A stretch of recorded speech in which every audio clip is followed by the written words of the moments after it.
நிசா, எல்லா பொம்பளையும் உட்கார வச்சாச்சு. உட்கார வச்சுட்டு ஹைருன் நிசா, பெண்களில் சிறந்தவங்க யாரு? ஹைருன் நிசாண்டா நீங்க நினைச்சுக்கூடாது ஹைருன் நிசான்னு பேர் வச்சிருப்பாங்க, அந்த ஹைருன் நிசா இல்ல, பெண்கள்லயே சிறந்தவங்க யாரு? அடுத்த கொஸ்டின். ஃபர்ஸ்ட்டுக்கு நான் சொன்ன மத்தா. இப்ப ரசூலுல்லாஹ்ட்ட அடுத்த கொஸ்டின் என்ன தெரியுமா? அடுத்து சொல்றாங்க எல்லாம் இப்ப இந்த இடத்துல உள்ள பொம்பளை எல்லாம் உட்கார வச்சுட்டு யாருமா நல்லன்னு கேட்டீங்கன்னா ஒவ்வொரு ஆளும் ஒவ்வொன்று சொல்லுவீங்க. இந்த உலகம் எப்படி நல்ல பொம்பளையை தேர்ந்தெடுக்கும்? எல்லா பொம்பளையிலும் வச்சுட்டு அவனுக்கு கண்ணுக்கு தெரிகிற மாதிரி 4 வடிவான பொம்பளை எடுத்து மிஸ் வேர்ல்டு பாருங்க இவங்க தான் உனக்குச்சா, ஐயோ அழகா நிற்கிறாங்க, இந்த அரைக்குறையை கொடுத்துட்டு வராங்க பாருங்க, இதை விட ஒழுக்கமாக எத்தனையோ புள்ள அழகா இருக்கும். ஏதோ மீடியாவுக்கு வந்து 4 பேருக்கு தெரிஞ்ச ஒரு புள்ளையை காட்டி அழகண்டுவாங்க. இறைவன் முகத்தின் அழகை சொல்ல மாட்டான். இறைவன் வந்து முகத்தின் அழகை பற்றி பேசல, நிஜமான அழகு கல்பு தான். திருமணத்துக்கு முன்னாடி முகத்திட அழகு, திருமணத்துக்கு பிறகு கல்பிட அழகு. உனக்குச்சா குருடா இருந்தாலும் பரவாயில்ல, என் புள்ள என் மனைவி நல்லோம், அவள் கல்பு மாதிரி ஒரு கல்வி இல்லைன்னு சொன்னீங்கன்னா அந்த குடும்பம் ஓடும். திருமணத்துக்கு முன்னாடி கால் ஒரு இஞ்சி கட்டையே சரி வராதுன்னு, கை சரியில்லையே அப்படின்னுவான். திருமணத்துக்கு பிறகு கல்வை தேடுவான், திருமணத்துக்கு முன்னாடி அழகை தேடுவான், இதில் அழகை தேடுவான். இப்போ ரசூல் ஸல்லல்லாஹு சொல்றாங்க நல்ல புள்ள வேணுமா? நல்ல புள்ளடா யாருன்னு தெரியுமா? எல்லாம் உட்கார வச்சாச்சு. பேச்சுக்கு புரியறதுக்கு சொல்றேன். ஹைருன் நிசா, பெண்களில் சிறந்தவ யார்? நாம் என்ன நினைப்போம்? ஓ ஹைருன் நிசா தெரிவு நடக்க போகுது, யார் சிறந்த பொம்பளைன்னு தெரிவு நடக்க போகுது. இந்த தெரிவில் என்ன? இரவெல்லாம் யார் நின்று தொழுதாவோ அவதான் ஹைருன் நிசா. சொல்ல காணோம். பகலெல்லாம் யார் நோம்பு பிடிச்சாவோ அவதான் ஹைருன் நிசா. சொல்ல காணோம். ஹைருன் நிசாவை ரசூலுல்லாஹ் எப்படி சொல்றாங்க தெரியுமா? ரசூலுல்லாஹ் நபி, ஒரு நபி, ஒரு பெண்களை பார்த்து ரசூலுல்லாஹ் சொல்றாங்க இதுல யாரு பெஸ்ட் தெரியுமா? என்ன நினைக்கிறீங்க? நினைச்சும் பார்க்க மாட்டீங்க. பெருமாள் என்ன சொல்லியிருப்பாங்க நினைக்கிறீங்க? நினைச்சே பார்க்காத ஒரு தத்துவத்தை சொல்றாங்க. இஸா நவர்த இலைஹா சர்ரத்துக்குன்றாங்க. நீங்க வீட்டுக்குள்ள போறீங்க, நீங்க அவ பார்க்குறீங்க, உங்களை அவ மகிழ்வூட்டுவான்றாங்க ரசூலுல்லாஹ். இஸா நவர்த இலைஹா சர்ரத்துக்கு, உங்க வீட்டுக்குள்ள நீங்க நுழைஞ்ச உடனே இன்றைக்கு ஆப்போசிட் தான் நடக்குது. சில பொம்பளைகள் கேட்பாங்க, எங்க மாப்பிள்ளை வீட்டுக்கு வர்றாரு, வந்தா நிஜமா ஒவ்வொரு நாளும் ஒவ்வொரு வழி சொல்றாரு, அதே கால் ஒன்று வந்தேன்னு இவங்க பிஸ்னஸ் கால் உண்டு, பட்டப்பட்டேன்னு எழுப்பி போய் நல்லா பேசுறாரு, என்னைய கண்டா நெஞ்சு வலி என்றார், முட்டு வலி என்றார், உண்மைக்குமே வலியான்னு கேட்குறாங்க. நிஜமாவே கணவன்மார்கள் வந்து மனைவியை காணப்போல் இப்போ வலி வருது, உண்மையாக வலிக்குது தான், உண்மைதான் அது. ஏண்டா அது பொய் இல்லை, நீங்கள் பொய்ய நினைக்கிறீங்க, உண்மையாக வலி வருது தான், சைக்காலஜியாக வருது அது. புரிஞ்சுச்சா? உடம்புல உண்மையாகவே ஃபிசிக்கலியும் வலிக்கும், இங்கே வயிற்றுக்குள்ளே வலிக்கும். உளவியல் அவனுக்கு ரொம்ப பயம் கூட்டிட்டாலும் அப்படி ஒரு வலி வரும், தலைவலி வரும், பயத்தால் வரும், சிலது உள்ளக்குள்ள ப்ராப்ளமாலையும் வரும். இது வந்து ஏன் வருகுதுண்டா, இன்றைக்கு அம்மாடி என்ன பட்ஜெட்டை விரிக்க போகிறாளோ தெரியாதுன்னு இந்த முட்டில இருந்து எடுக்கும், நெஞ்சு செல்ல ஹார்ட் அட்டாக்கே வந்துடுதா. வந்ததுக்கு ரீசன் என்னண்டா, என்ன சொல்ல போகிற ஸ்கூலில் அது கேட்டாங்கன்னு வரா, இன்றைக்கு இவ்வளோதான் வியாபாரம். அதனால நிறைய இதுக்கு சொல்லுவாங்க ஃபைட் அண்ட் ஃப்ளைட்டுன்னுவாங்க. அதாவது சைக்காலஜியில் சொல்லுவாங்க டிஃபென்ஸ் மெக்கானிசம். ஒரு மனுஷனை ஒரு இடத்துல பிடிக்கலண்டா ஒன்று 2 தத்துவத்தை பயன்படுத்துவான். ஒன்று ஃப்ளை, அதாவது அங்கேருந்து ஃபைட் பண்ணுவான், அல்லது பறந்துடுவான். சில வீட்டில் ஆம்பளையில் இருக்கிறதே இல்லை, எங்கேயாவது வெளியே போனா பராசனை எழுப்பி ஓடிடுவான். ஏனண்டா இதுக்கு மேலே இருந்தால் பிரச்சனை தான். 4 வாட்டி ஏதாவது சொல்லிட்டான்டா, நான் சும்மா நான் ஒரு பேப்பர் வாங்கிட்டு வரேன்னுவான். அவன் பேப்பரே படிக்க மாட்டேன் இதுக்கு முன்னாடி, இப்போ பேப்பர் படிக்கிறதே பெரிய இன்ட்ரெஸ்டாக போச்சு. நிறைய பார்க்குறோம் கொழும்புல. அட எது வாழ்க்கை, எது சந்தோஷம் எங்கே இருக்குதோ, ராத்திரி 11 மணிக்கு கடத்தெருவில் இருந்து படியில் உட்காந்து பேசிட்டு வீட்டுக்கு போகிறான். ரசூலுல்லாஹ் என்ன சொல்கிறாங்க? எது வாழ்க்கை, உலகத்துள்ள ஆக இன்பம், நீ சாப்பிட்ற அதை எல்லாத்தையும் விட உன் மனைவியோட வாழ்கிற வாழ்க்கை. இது காதலிக்கிற நேரம் மட்டும்தான் அவனுக்கு தெரியுது. நிஜ வாழ்க்கையில் உலகத்தில் எதை கொண்டு வந்தாலும் உன் பிரச்சனையெல்லாம் தீர்வு கொண்டு வர்ற இடம்டாது. குர்ஆன் அல்லாஹ் சொல்றான் லிதஸ்குனு இலைஹா வஜஅல பைனக்கும் மவத்தன் வரஹ்மா, உனக்கு மன அமைதி அங்க இருக்கின்றான்ல. இப்போ சொல்றேன் கேளுங்க. பெருமானார் ஸல்லல்லாஹு அலைஹி வஸல்லம் வந்து சொல்றாங்க, பெண்களை எல்லாம் உட்கார வச்சு ஹைருன் நிசா, பெண்களில் சிறந்தவங்க யாரு தெரியுமா? இஸா நவர்த இலைஹா சர்ரத்துக்கு, உங்க கணவன் உங்களை பார்த்த உடனே அவரை மகிழ்வு கேளுமா, நீ தான் நல்லவமா, நீ தான் சிறந்த பெண், அதுதான் சிறந்த. இஸா வைஸா அமர்தஹா அத்தாத்துக்கு, அவர் உங்களுக்கு ஏவிட்டாருன்னு வைங்க, கட்டுப்பட்டுருவீங்க. கணவர் ஏவிட்டாருன்னா எங்க தலைவர் ஏவுறாருன்னு கட்டுப்பட்டுருவீங்க. இப்படின்னா எப்படி இதை வாழ்றது? இன்றையிலேருந்து இன்ஷா அல்லாஹ் மாறுங்க. எப்படி வாழணும்னு கேட்டிங்கன்னா, உங்கள் ஹஸ்பண்ட் வீட்டுக்கு வர்ற நேரம் பெண்களுக்கு ரொம்ப விருப்பமானது என்னன்னா அழகாக இருக்கிறது. ஆண்களுக்கு ரொம்ப விருப்பமானது வேற, பெண்களுக்கு ரொம்ப விருப்பமானது வேற. Human psychology. ஆணுக்கு விருப்பமானது வந்து நல்லா சாப்பிடணும், அந்த மாதிரியான விஷயங்கள் ஆணுக்கு விருப்பம். ஒரு பெண்ணுடைய அழகை ரசிக்கிறது ஆணுக்கு விருப்பமாக. இது நான் பேசுகிறது வந்து புரிகிறதுக்கு, தப்பாக எடுத்துக்கொள்ளக்கூடாது. எது உண்மையோ அதை உடச்சி பேசினா தான் உங்களுக்கு புரியும். ஒரு ஆணுடைய சைக்காலஜி எப்படின்னு கேட்டிங்கன்னா, இப்போ ஒரு பெண் அழகாக இருக்கிறான்னு வைங்க, அந்த அழகை ரசிக்கிறது ஆண்ட வேலை, ஆணுக்கு விருப்பம். அதனால் ரோட்டில் போகிற பொம்பளையெல்லாம் ரசிக்கணும்னு இல்லை, இஸ்லாம் அதுக்கு வரையறை போடுது. ஆண்ட இயல்புலேயே என்ன வந்திருக்குதுன்னா அவனுக்கு அந்த ரசனை இருக்குது. பெண்ணுக்கு வந்து என்ன இருக்குதுன்னா, ஆம்பளை அப்படி ரசிக்க மாட்டான். ஆம்பளுடைய பலத்தை ரசிப்பான், ஆம்பளுடைய நம்பகத்தன்மையை ரசிப்பான், ஆம்பளுடைய ஹேண்ட்ஸம்னுவாங்க பர்சனாலிட்டி அதை ரசிப்பான். ஒரு ஆம்பளை வந்து இங்கால 4 காதுலையும் களத்துலையும் சவடியெல்லாம் போட்டு ஒரு நல்ல காப்பெல்லாம் போட்டுட்டு முந்தானியை போட்டுட்டு வந்து ஒரு ஆம்பளை முன்னாடி நின்றா பொம்பளை ரசிக்க மாட்டான். அவருக்கு அந்த ரசனை வேணாம். அவருக்கு ஒரு ஆம்பளை ஒரு பாடி பில்டர் மாதிரி நின்றான்னு வைங்க, அதை ரசிப்பான். ஒரு நல்ல ஸ்மார்ட்டாக நிற்கிறான்னு வைங்க, ரசிப்பா. குடும்பத்தை கண்ட்ரோல் எடுத்து நடத்தி பண்ண வைங்க, ரசிப்பா. இந்த 2 ரசனையும் வேற. ஆம்பளையுடைய ரசனை வேற, பொம்பளை ரசனை வேற. இதே மாதிரி தான் ஒரு ஃபங்க்ஷன் போகிறீங்க, ஒரு வலிமா போகிறீங்க, பொம்பளை எதுக்கு போவான்னு தெரியுமா? நல்ல உடுக்க, இல்லாட்டி பெருநாள் வருகுது, பொம்பளை அந்த பெருநாள் எப்படி எடுப்பா? சூப்பராக உடுத்துட்டு போகணும்னு நினைப்பான். ஆம்பளை எப்படி எடுப்பார்? சூப்பராக சாப்பிட்டுட்டு தூங்கணும்னு நினைப்பார். இந்த ரெண்டு கன்செப்ட். ஏன் கன்செப்ட்ண்டா, பொம்பளைக்கு இயல்புலே அல்ல என்ன கொடுத்துருக்கிறான், ஆம்பளை வந்து எது லிப்டிக்ஸ் எல்லாம் பூசி காது பூவெல்லாம் போட்டு அப்படின்னா அழகு பார்க்க மாட்டாங்க. ஆனால் அதே காது ஆம்பளைக்கும் இருக்கு, பொம்பளைக்கு இருக்குது.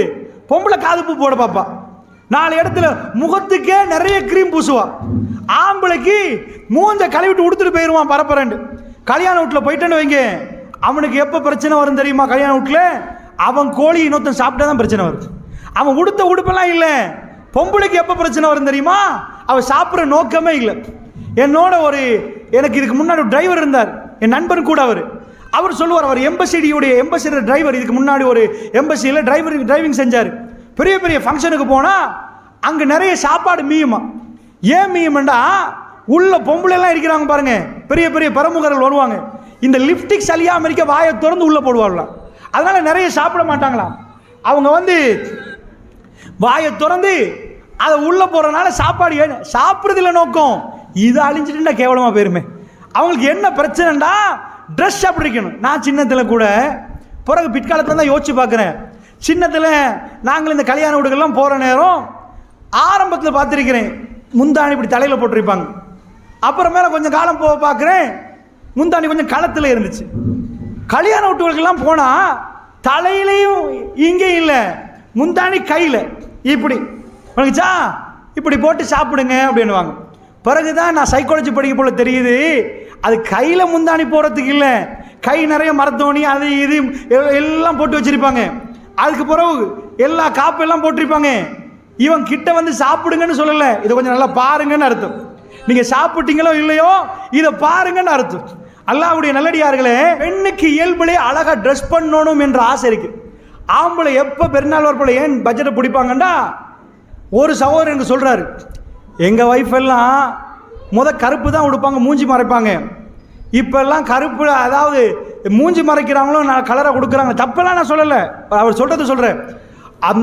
அதுக்கே முதல்ல லேசி கருப்பில் தானே, இப்போ அந்த மெச்சுக்கு நூல் வேணுமா, அந்த துண்டுக்கு அப்படி வேணுமா, எனக்கு கஷ்டம். அவருக்கு அப்படி பழக்கம் இல்லை. அவர் பேசினார், ரொம்ப ஆதங்கப்பட்டு பேசினார். பெண்கள் மாதிரி ஆம்பளை உடுப்பு தேட மாட்டாங்க, அந்த நூலில் இருந்து புடவையில இருந்து மெச் பண்ணி அப்படி தேடணும். ஆம்பளை வந்து கிடைக்கிறத எடுத்துகிட்டு போயிடுவான். ஆனால் ஆம்பளைக்கு எது வேணும், எப்படி சாப்பாடு, நெய் போட்டிங்களா பிரியாணிக்கு, அதான் வேணும். ஒரு பொம்பளைகிட்ட கொண்டு போய் கொடுத்தா, அதாவது 2 சான்ஸ் கொடுக்குறோம். ஒரு ஆம்பளையும் பொம்பளையும் உட்கார வச்சுட்டு, இந்தியாவிலேருந்து வர்றான் ஒரு பெரிய செஃப், அந்த மாதிரி நெய் பிரியாணி போடுறான், பாபிக்கு அப்படி போடுவான். இது தரட்டுமா, இந்த பெரிய ஒரு கடையில் போய் ஷாப்பிங் பண்ணுறதுக்கு ஒரு கார்டு தரோம், அந்த கார்டை கீத்துனீங்கன்னா ஷாப்பிங் பண்ணலாம். இது தரட்டுமான்னு கேட்டால் ஒரு ஆம்பளை நிச்சயமாக ஒரு 95 வீதம் அதெல்லாம் தேவையில்லப்பா சாப்பாடு தாண்டுவான். ஒரு பொம்பளை 95 வீதம், அந்த சாப்பாடு ஒரு புறம் இருக்கட்டும், நாங்கள் போய் என்ன பார்த்துட்டு வரோம், எங்களுக்கு இல்லை பிள்ளைக்கு சரி அழகாக உடுப்பாட்டும். அவங்க என்ன பண்ணுவாங்கன்னா அந்த தன்மை தான் பெண்கள்கிட்ட இருக்கு. அழகாக ட்ரெஸ் பண்ணணும், ஆம்பளெட் இருக்குது, நல்லா சாப்பிடணும், ரெண்டு சைக்கிள் நிறைய இருக்குது. அதெல்லாம் ஒரு பக்கம் வைங்க. இப்போ அல்லாஹ் எப்படி படைச்சிருக்கிறான் தெரியுமா? ஒரு பொம்பளைட்ட இயல்புலையே கொடுத்துருக்கிறான், அழகா இருங்க. இசா நபர்த்த இலையா சர்றத்துக்கு என்ன அர்த்தம்? நீ அவ பார்த்தா சந்தோஷப்படுத்துவான்டா, என்ன அர்த்தம் தெரியுமா? வீட்டுக்கு போக்கில் உங்களுக்காக ரெடியான ஒரு பொம்பளையை நீங்கள் பார்ப்பீங்க. மாப்பிள்ளை வார டைம் எத்தனை மணி? 8 மணி ஆகுது.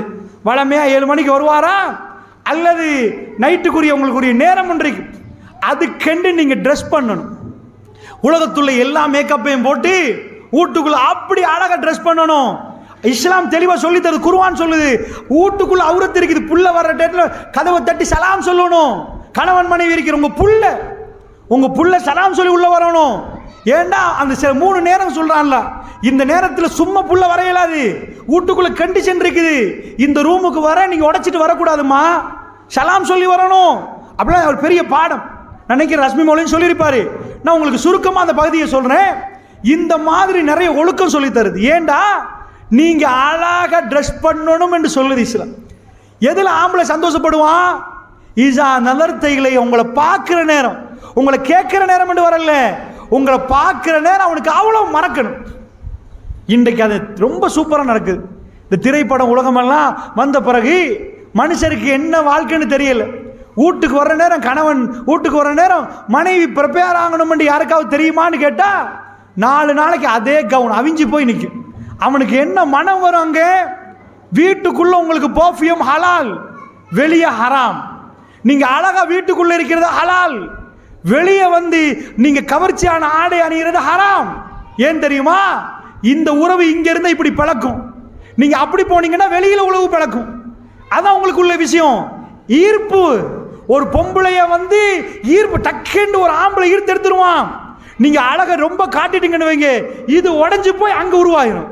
அதனால வீட்டுக்குள்ள ஸ்ட்ராங் ஆகணும்டா, அவனுக்குள்ள உள்ள உணர்வு கூடணும்டா, நீங்க அழகா உடுக்கணும்.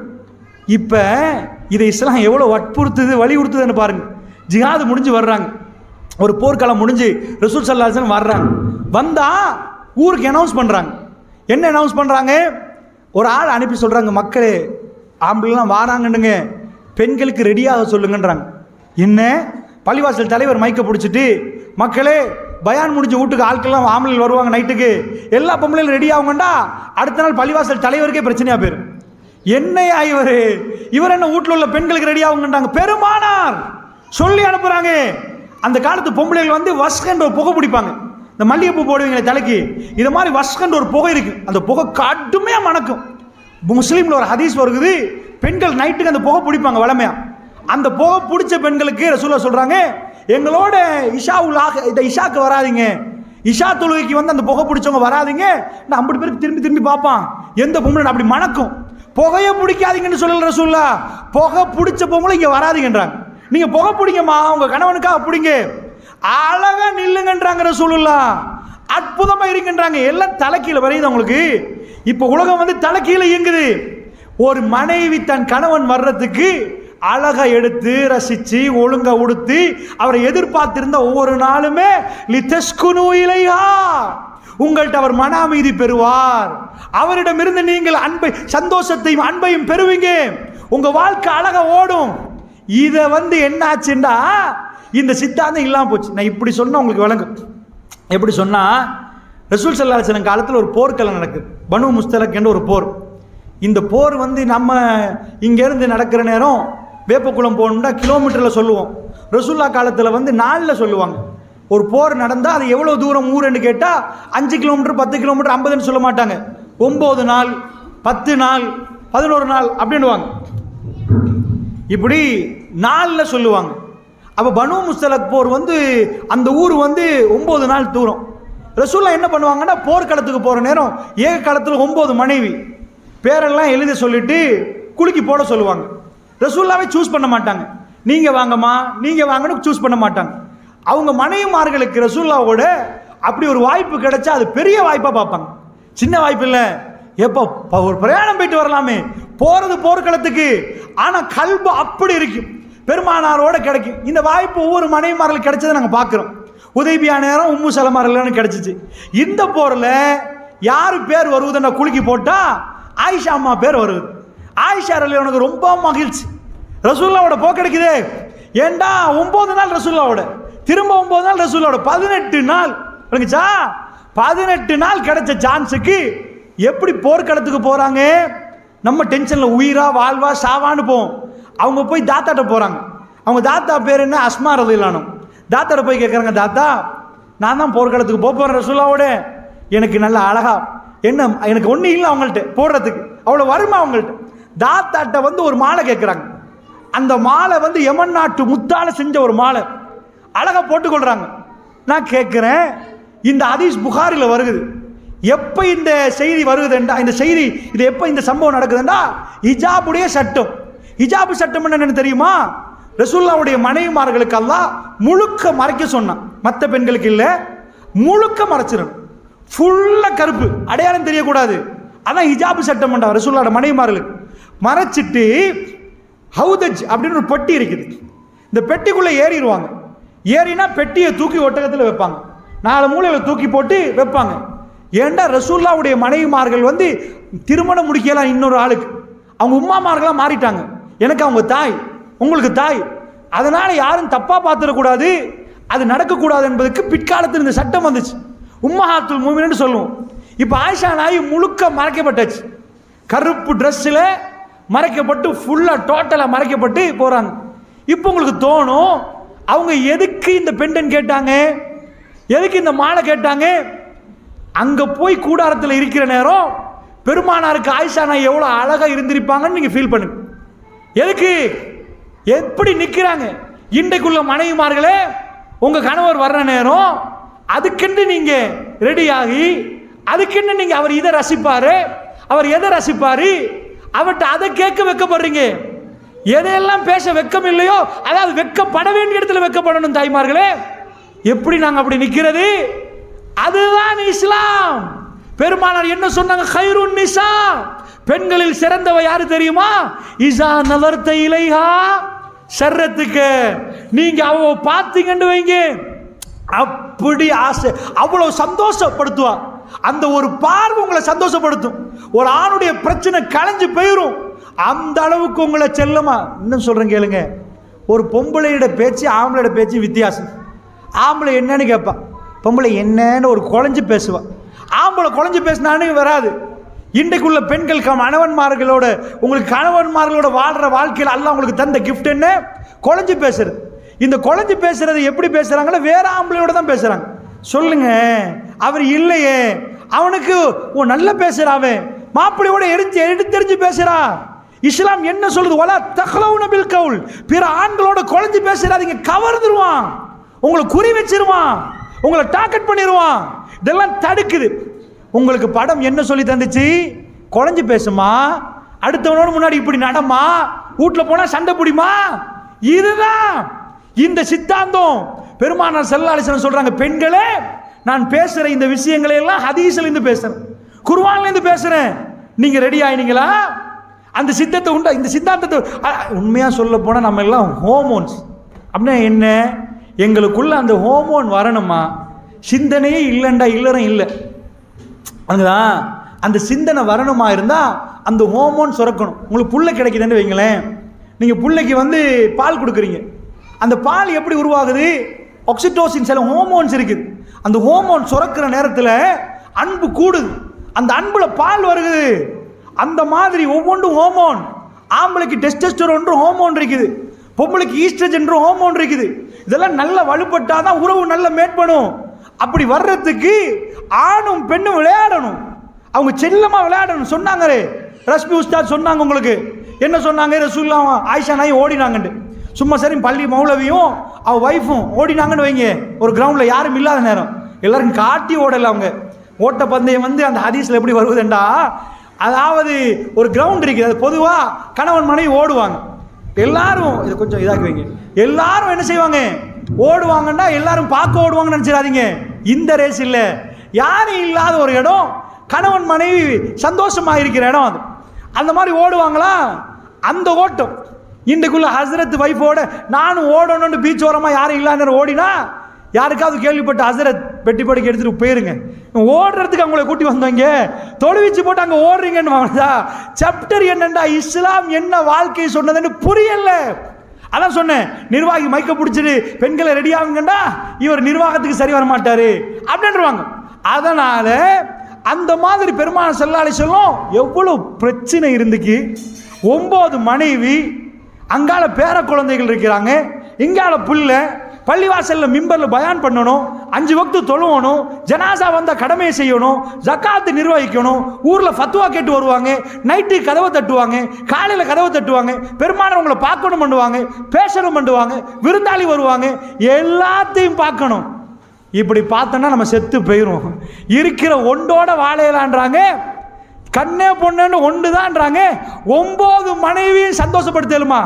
சில 2 முடிச்சவங்க அதாவது முடிச்சு சமாளிக்கிறதுக்கு படுற பாடு, 2 பேரையும் முடிச்சு சமாளிக்கப்படுற பாடு. 9 மனைவியோட பெருமானார் ஸல்லல்லாஹு அலைஹி வஸல்லம் அவர்கள் அப்படி வாழ்ந்திருக்கிறாங்கண்டா. 9 பேருக்கு எல்லாத்தையும் கொடுத்துட்டு பெரிய செல்வந்தராக இருந்தால் பிரச்சனை இல்லை. வாயை பொத்துறதுக்கு உனக்கு 1 கோடி மாசத்துக்கு, உனக்கு பரவாயில்ல, நீங்க வராட்டியும் பரவாயில்ல அப்படின்ட்டு இருந்துருவாங்களாச்சா? அப்படி இல்லை. என்னோட வாழ்வதாக இருந்தால் இந்த வறுமை தான். பட்டினி ஒரு பொம்பளை எத்தனை நாள் தாங்குவா? எத்தனை நாள்? ஆயிஷா நாயகன் 50 வயசா? பெருமானார் மரணிக்கிற 18 வயசு. அடுப்பெரியவில்லை. அடுத்த புறைய பார்க்குறேன், அடுப்பெரியல, அசுவதான் தண்ணியும் ஈச்சப்பழமும் தான் எங்க சாப்பாடு. அந்த வாழ்க்கையில எவ்வளவு அன்பு இருந்தால் அதை எவ்வளவு பொறுத்திருக்கணும். யார சொல்லலாம்? ஆயிஷா நாயகி எவ்வளவு அன்பு இருந்தா பெருமானாரை சுத்தி சுத்தி வரணும். நீங்க தான் சாப்பிட்டு போட்டீங்கன்னு கேட்டாங்களா? ஒரு இடத்துல மனைவிமாரெலாம் வந்து கேட்குறாங்க. என்ன கேட்குறாங்க? ரசூலுல்லாஹ்வுடைய மனைவிமாரெலாம் ரொம்ப வறுமையாக இருக்குது, இதுக்கு மேலே கொஞ்சம் கூட்டி தரத்தான் வேணும், வாழ்க்கை கடத்து நடத்துறது கஷ்டம். அல்லாஹ் குர்ஆனாய் திறக்கிறான், நபியை உங்களோட வாழ்றதா இருந்தால் இதுதான் தரையலும், இதுக்கு மேலே இல்லை, இல்லைன்னா விட்டுட்டு போக சொல்லுங்க. அவ்வளோ மனைவிமார் இல்லை யார் சொல்ல, இப்படியே வாழ்ந்துட்டு போகிறோம், இப்படியே வாழ்ந்துட்டு போறோம். ஒரு மனைவி கம்ப்ளைண்ட் பண்ணல, வெளியே வந்து எனக்கு வேணான்னு டிவோர்ஸ் பண்ணல ரசூலுல்லாஹ். அல்லாஹ்வுடைய நல்லடியார்களே, வாழ்க்கைன்னா உங்க பிள்ளைக்கு படத்துல போய் காட்டாதீங்க, கூத்தாடி வாழ்ந்த வாழ்க்கையை காட்டாதீங்க. பெருமானார் வாழ்க்கையை எடுத்து காட்டுங்க, தேம்பி தேம்பி அழுது அப்படி ஒரு நாள் வாழ்ந்து பாருங்க, அப்படி குடும்பம் நடத்தி பாருங்க. வாழ்க்கையோட நெஜ இன்பம் இந்த பிராடோல இல்ல, இந்த அரண்மனையில இல்ல, குடிசையில விருப்பமான 2 கல்புகள் ஒன்று சேர்ந்து அமர்கலமா குடும்பம் நடத்த முடியும்டா. அந்த குடிசை அரண்மனைகளை தோக்கும் அல்லாஹ்வுடைய நல்லடியார்களே, அதுதான் நிஜ வாழ்க்கை. அந்த வாழ்க்கை பணம் தீர்மானிக்காது, அது அன்போட சேர்ந்தது, பாசத்தோட சேர்ந்தது. அது வேணுமா இருந்தா ஒரு பெண்ணு மார்க்கமாகி அவ அந்த மார்க்கத்தில் இருந்துட்டு வெளியில போற நேரம் முழுக்க முக்காடு போட்டு மறைச்சு கணவனுக்கு வர்ற நேரம் அவக்கு ஒவ்வொரு மாதிரி அவ அழகு காட்டுவா. அதுதான் ரசூலுல்லாஹ் சொல்றாங்க, ஈசா நலர்த்த இலையா சர்ரத்துக்கு. அவர்கள் வாழ்ந்ததுக்கு பிறகு ஈசா வைதா அமர், அதாவது ஈசா அமர், அல்லாஹ்வுடைய தூதர் சொல்றாங்க, அவர் ஏவிட்டாருன்னு வைங்க அத்தாத்துக்கு, அவர் ஏவினா கட்டுப்பட்டுருவான். கட்டுப்படுற அளவுக்கு அவங்க இல்லறம் அந்த மாதிரி ஸ்ட்ரென்த் ஆகிரும், அவ கட்டுப்பட்டுருவான். அவர் டாக்டர் ஆச்சே, மாப்பிள்ளை பஸ் டிரைவர் ஆச்சே, அதெல்லாம் இல்லை. அர்ரிஜாலு கவ்வாமுன் அலன் நிசா, ஆண்கள், அதாவது பெண்களை நிர்வகிக்கிறவங்க ஆண்கள். ஆண்களுக்கெல்லாம் உடல்ல கொடுத்த அந்த சக்தியை உடல்ல கொடுத்தான். அந்த உடல் சக்தி தான் இல்லறத்துக்குரிய சக்தி. அதை கொடுத்தா முன்னாடி டாக்டர் அம்மாவும் கீழே வந்துருவாங்க, அவங்க கட்டுப்படணும். விளங்குச்சா? அதுல கொடுத்த ஒரு கிஃப்ட் தான் இந்த தாடி. தாடி இருக்கு பாருங்க. ஒரு ஆம்பளை ஒரு பெண்ணு குடும்ப வாழ்க்கையில் ஈடுபடுறதுக்கு இந்த தாடி ரொம்ப முக்கியம்ன்றான். ஆனால் சொல்லிட்டு எவனும் வைக்கிறான் இல்லை. ஐரோப்பா தான் சொல்லுது. ஏண்டா இந்த ஊரில் நான் அடிக்கடி சொல்லுவேன், நீங்கள் எடுத்தீங்கன்னா மிருகங்கள் எடுத்தீங்கன்னா சாதாரணமாக எங்கள் நாட்டில் சிங்கம் இல்லை. எங்கள் நாட்டில் இந்த வில்பத்து காடு இருக்குது, இதெல்லாம் இருக்கு பாருங்க, எதுலையும் சிங்கம் இல்லை. சிங்கராஜன்னு பேர் இருக்குது, ஆனால் சிங்கம் இல்லை. ஆப்பிரிக்கா சிங்கத்தை கொண்டாந்து ஜூவில் போட்டு வச்சுக்கிறான். அந்த ஜூக்கு போய் பார்த்தீங்கன்னா சிங்கம் தாடியோடு இருக்கு, பக்கத்தில் ஒண்டி இருக்கு அசிங்கமாக, பூனைக்குட்டி பெருசாக்கின மாதிரி. அது பொம்பளை சிங்கம், அதுக்கு தாடி வராது. ஆம்பளைக்குள்ள அந்த இது, அதை எடுத்து சேவெடுத்து பார்த்தீங்கன்னு வைங்க, பொம்பளை சிங்கத்தை விட கேவலமாக போயிடும். நீங்கள் சிங்கத்தை பார்க்க வேணாம், உங்கள் வீட்டில் உள்ள கோழியை பாருங்கள். கோழியும் சேவலையும் பார்த்தீங்களா, உலகத்தில் அழகான மிருகம் எதுன்னு கேட்டிங்கன்னா ஜூலோஜி படித்தவங்க சொல்லுவாங்க ஆண் மிருகம் தான் அழகு. பொம்பளை வந்து ஆம்பளையோட கிட்ட நிற்க மாட்டாங்க. நீங்கள் வீட்டில் உள்ள மீன், கப்பி மீன் இருக்கு பாருங்க, சாரி கப்பின்னுவாங்க. மீனை பிடிச்சி பார்த்தாலும் அழகாக வாழை விரிச்சிட்டு ஓடும் ஒரு மீன். அழகான வால் இருந்தால் அது ஆம்பளை மீன். கண்ணை கரையரண்டு கருப்பாக இருந்தால் அது தூக்கி போடுவோம் பொம்பளைன்னுவாங்க. உலகத்தில் எல்லா மிருகத்திலையும் பொம்பளை மிருகம் செகண்ட் தான், ஆம்பளை தான் பசந்து. இப்போ கூட உளவியலாளர்கள் சொல்லுவாங்க, ஏன் பொம்பளை தன்னை அழகுபடுத்துறா தெரியுமா? ஆம்பளையோட ஒப்பிட்டா ஆம்பளைக்கு அழகுபடுத்த தேவை, இயல்புலே ஆம்பளை பசந்து. பொம்பளை அந்த அழகுக்கு வந்தால் தான் ஆம்பளை ரேஞ்சுக்கு வரலாம். உண்மையாக சொல்ல போனால் ஆணுக்கு பெண் அழகு, பெண்ணுக்கு ஆண் அழகு, மூன்றாவது பார்க்குறவனுக்கு ஆண் அழகு. நான் சொல்ல புரியுது உங்களுக்கு? இந்த கோழியை பாருங்களேன், கோழி எப்படி இருக்கும்? சேவலை பாருங்க, முன்னாடி ஒரு கெஜெட், பின்னாடி ஒரு கெஜெட், 4 சிறவை இப்படி போட்டுட்டு அப்படி நிற்கும். கூவினா குக்குரு கூ, கூவனு கூ. 100 கோழி சேர்ந்தாலும் ஒரு சேவல் ஆகலை, கக்க கக்க கக்கன்னு நிற்கும். அது அவ்வளோதான். அதனால் நான் கேவலமாக பேசலை பெண்களை, இதுதான் இறைவனுடைய படைப்பு. எந்த நீங்கள் மயில் பார்த்துருப்பீங்க, பின்னாடி அழகாக வாழை விரிச்சிருக்கும். அது என்ன வாப்பா அதில் இல்லையா, வெட்டி போட்டாங்களோ தெரியல, அது பொம்பளை வராதுமா. பொம்பளை மயிலுக்கெல்லாம் அது வராது, ஆம்பளை தான் அப்படி அழகாக விரிச்சு காட்டும். இதுதான் இயல்பு. இந்த தாடி முடிக்கு பாருங்க, முன்னாடி உள்ள சேவலுக்கு எடுத்து வெட்டி போட்டீங்கன்னு வைங்க, முன்னாடி உள்ளதை எப்படி இருக்கும்? ரொம்ப கேவலமாக இருக்கும். இந்த தாடி ஆம்பளைக்கு தந்ததேண்டா சைக்காலஜியில் வீட்டில் தலைவர் வேணுமென்னு சொல்லிட்டேன் உங்களுக்கு. தலைவர் வேணுமெண்டா தலைவரை காட்டுறது தான் இது. நான் சொல்லலை, ஏப்ரஹாம் லிங்கன் நம்ம நாட்டு ஜனாதிபதி மாதிரி தோத்தால் இப்போ வந்திருக்கிறாரே, ரணில் விக்ரமசிங்க ஜனாதிபதி நிறைய தோத்துட்டு இப்போ வந்திருக்கிறாரு.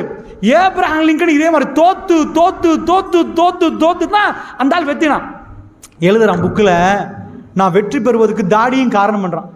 ஏன்னா நான் தாடி வளர்த்த பிறகு தான் கொஞ்சம் நெஞ்சு என்னை பார்த்தான்றாங்க.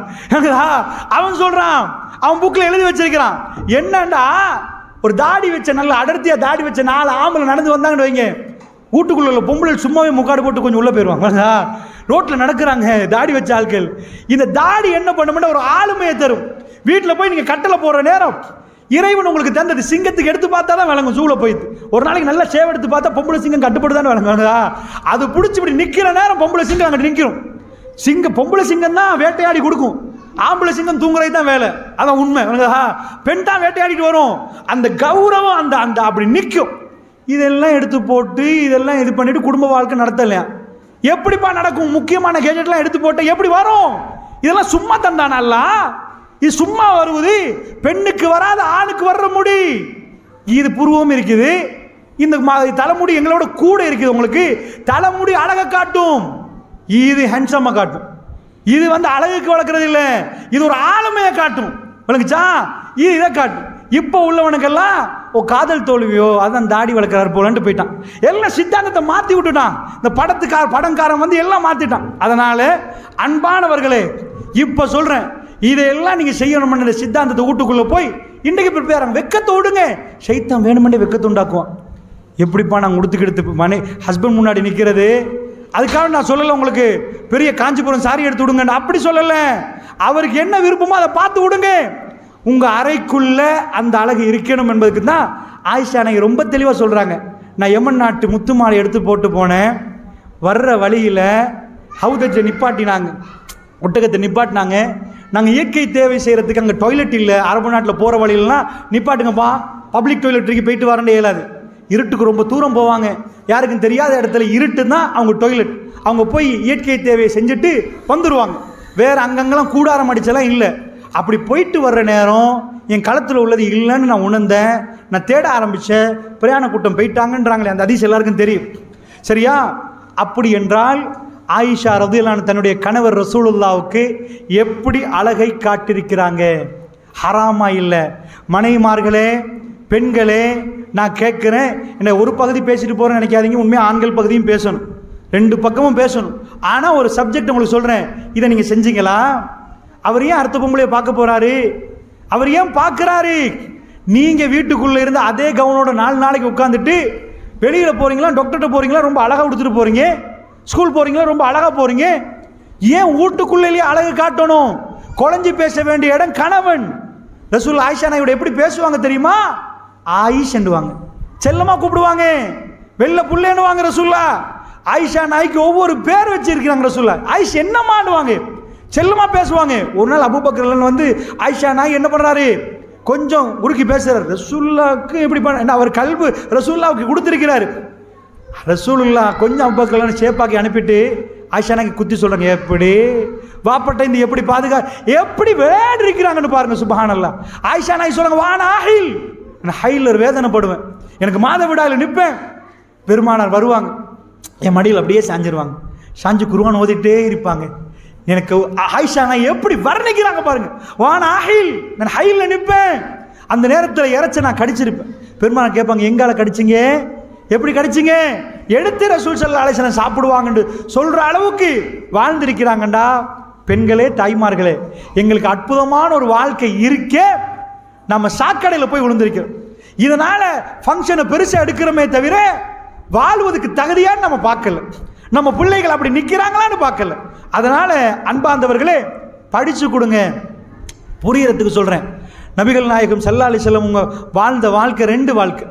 இப்போ சில பேர் சொல்லுவாங்க, கல்யாணம் முடிச்ச உடனே டைம் கேப் ரொம்ப பெருசு, 15 வருஷம் டிஃபரன்ஸ் வாழ்வாங்களா, இவருக்கு 45 அவங்களுக்கு 30, வாழ முடியுமான்னு கேட்பாங்க. இதனால தான் வாழ இயலாது, புரிஞ்ச இயலாதுன்றாங்க. நல்லா புரியுங்க. பெருமானார் ஹதீஜா அம்மா வாழ்ந்தாங்களே, ரசூலுல்லாவுக்கு 25, அந்த அம்மாவுக்கு 40, 15 வருஷம் கேப். ரசூலுல்லாஹ் அவங்களோட வாழ்ற நேரம் எந்த ஒரு பெண்ணையும் திருமணம் முடிக்கல, ஒன்லி 1 தான். ஹதீஜா அம்மாவோட மட்டும்தான் வாழ்ந்தாங்க. ஹதீஜா அம்மாவோட வாழ்ந்த வாழ்க்கை என்னன்னு நம்ம படிச்சு பார்த்தா சுப்ஹானல்லாஹ், அப்படி ஒரு வாழ்க்கை, அப்படி ஒரு வாழ்க்கை. அந்த நாள 40 வயசு அம்மா, 25 வயசு ரசூலுல்லாஹ், 15 வருஷம் வாழ்க்கை ரசூல் ஸல்லல்லாஹு, அதாவது 15 வருஷம் கேப். ரசூல் ஸல்லல்லாஹு அலைஹி வஸல்லம் அந்த அம்மாவோட எவ்வளோ காலம் வாழ்றாங்க தெரியுமா? 25 வருஷம் வாழ்றாங்க. எத்தனை வருஷம்? 1-2 வருஷம் இல்லை, 25 வருஷம் வாழ்க்கை. அதுல ஒரு நாள்ல டிவோர்ஸ் பண்ணலாம், வேணாண்டல்ல. இப்படி வாழ்ந்த வாழ்க்கை அப்படியே மதீனாக்கு வந்த உடனே பெருமானாருடைய மனைவி வயசு எத்தனை? 9 வயசு. ஆயிஷா அம்மாவோட 9 வருஷம் வாழ்றாங்க. ஹதீஜா அம்மாவோட 25 வருஷம், ஆயிஷா 9-10 வருஷம் வாழ்றாங்க. அந்த வாழ்க்கை எடுத்துக்கொண்டீங்கன்னா எந்த அளவுக்குன்னா, இந்த வாழ்க்கை வந்து ரொம்ப கஷ்டமா இருக்கு. ஏன்னா நீங்க சொல்ற மாதிரி மெச்சுவர்டு புரிஞ்சிருவாங்க. அந்த அம்மா இப்படி வாழ்ந்துட்டு வந்துட்டாங்கன்னா இவங்க 9, பெருமானார் ஸல்லல்லாஹு அலைஹி வஸல்லம் அவர்களுக்கு 53, 54. அப்ப இந்த வயசுல ஆயிஷா அம்மாவுக்கு 9-10 வைங்களேன். எப்படி கப்பு, எப்படி வாழ்றது, என்ன மாதிரி வாழ்றது? வீட்டுக்கு வந்த ரசூல் ஸல்லல்லாஹு அலைஹி வஸல்லம் ஆயிஷா நாய் சில நாளைக்கு பொம்மை விளையாடிட்டு இருப்பாங்க. ஒரு நாள் என்ன பண்றாங்கன்னா, ஒரு திரைச்சல் இருக்குது, அதால ஒரு கபட்டை பூட்டி வச்சிருக்கிறாங்க. காத்து அடிக்குது, திரைச்சல் அகலுது. அகல்னா அங்க ஒரு குதிரையை வச்சிருக்கிறாங்க ஆயிஷா நாய். அந்த குதிரையில ரெக்கை இருக்குது. ரசூல் ஸல்லல்லாஹு அலைஹி வஸல்லம் பொம்மை விளையாடுற வயசா, ஆனா இவங்க விளையாடுற வயசு. ஆனா அந்த காலத்தில் உள்ள பெண்கள் வந்து குடும்பம் நடத்துறே. என்ன நீங்க பார்த்துருப்பீங்க, இன்றைக்கு ஒரு 50 வருஷத்துக்கு முன்னாடி உங்க உம்மமார்கள்ட்ட கேட்டு பார்த்தா 15 வயசுல கல்யாணம் முடிச்சிருப்பாங்க, புள்ளைகள் பெற்றிருப்பாங்க. அதனால 10 வயசு என்பது அந்த காலத்தில் ஓகே. ஆனா ஆயிஷா நாய் அந்த ஃப்ரீடமும் இருந்துச்சு விளையாட. என்ன ஆகுதுன்னா, புள்ளை இல்லையா அவங்களுக்கு, அதனால அந்த பொம்மை வச்சிருக்கிறாங்க. எந்த குதிரை ரெக்கையோட. ரசூல் ஸல்லல்லாஹு கேட்குறாங்க, என்னப்பா ஆயிஷா, உன் குதிரைக்கு ரெக்கையெல்லாம் இருக்குது அப்படின்றாங்க. எடுப்புல ஆயிஷா நாய் சொல்றாங்க, சுலைமான் அலைஹிஸ்ஸலாம் குதிரைக்கு ரெக்கை இருந்துச்சு தானே. பெருமானார் கடைவாய்ப்பற்கள் தெரியும் அளவுக்கு சிரிச்சாங்க. ஏண்டா அவங்க எடுத்து எப்படி பதில் சொன்னாங்களோ அந்த பதிலை பார்த்து. அப்ப வீட்டில் இப்படி இருந்தவங்க இவ்வளவு வயசுல உள்ளவங்களோட மேனேஜ் பண்ண முடியுமெண்டா உலகத்தில் அப்படி ஒருவரை பார்க்கவே இல்லை. பார்க்க இயலுமா? இந்த பக்கம் 60 வயசு, இந்த பக்கம் 10 வயசு, 2 பேரோட வாழணும், விட்டுட்டு போனாங்க நினைக்கிறீங்களா? அந்த வாழ்க்கையை அவர்களுக்கு மறக்க முடியாம போச்சு. ஆயிஷா அம்மா பிற்காலத்தில் வயசாயிட்டாங்க. ரசூலுல்லாஹ் மூத்தாய் பல ஆண்டுகள், அவ்வளவு ஆண்டுகள் சாப்பாடு வைக்கப்படுது. ஆயிஷா அம்மா கண்ணால ஓடுது, கண்ணீர் ஓடுது. ரலியல்லாஹு அன்ஹா ஏன்னு கேட்குறாங்க, ஏன் சாப்பாடு வைக்கப்பட்ட சிரிக்கணுமே, சந்தோஷப்படணுமே. என் வயோதிப கணவர் ஆயிஷா நாய் சொல்றாங்க ரசூலுல்லாஹ் பத்தி, என் வயோதிப கணவர் என்னுடைய ரசூலுல்லாஹ் இதெல்லாம் பார்க்கவே இல்லையே, அவர் சாப்பிட நான் இன்னைக்கு சாப்பிட போறேனே. சுப்ஹானல்லாஹ், வைஃப் மௌத்தாகி 10 வருஷத்துக்கு பிறகு ஹஸ்பண்டுக்கு வைஃப் சாப்பிட்ட சாப்பாடு தானே வருமா, வைஃப் ஒன்று இருந்தாங்கன்னு தானே வருமா? என்ன அன்பு, என்ன பாசம், மறக்க முடியாத பாசம். பெருமாள் அடிக்கடி சொல்லுவாங்க, ஆயிஷா என் ஜன்னாவுடைய மனைவி என்னுவாங்க, நீ தான்மா அங்கே எனக்கு மனைவி. சுப்ஹானல்லாஹ், நான் அடிக்கடி சொல்லக்கூடியதை உங்களுக்கு பதிவு செய்கிறேன். ரசூலுல்லாஹ் வாழ்க்கையை நீங்கள் பார்க்கணும்னா வேற எங்கேயும் வேணாம். அவர் எவ்வளவு நல்லவர் என்று பார்க்கணும்னா அவங்க மனைவியை பாருங்க, அவங்க மனைவியோட வாழ்ந்த வாழ்க்கையை பாருங்க, அதில் நீங்கள் புரிஞ்சிருவீங்க.